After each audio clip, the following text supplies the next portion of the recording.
Miss, tatanong ko lang po sana sa inyo, okay lang po ba na bigyan si VP Sara ulit ng additional na 170 million para sa kanyang budget? Kasi hindi niya pa napapaliwanag kung saan napunta yung budget para sa kabataan. Yung sa mga estudyante nung nasa DepEd pa siya, tapos labas din siya ng labas ng ibang bansa, parang hindi siya nagtatrabaho.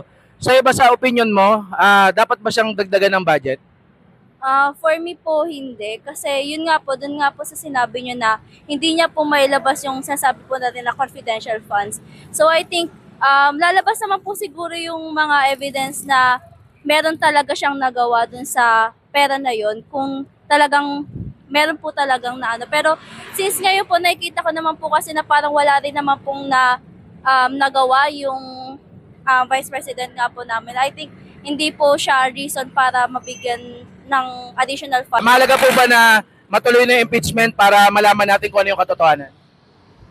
Agree po ako doon na matuloy po yung sa impeachment. Yun na lang po masasabi ko. Thank you.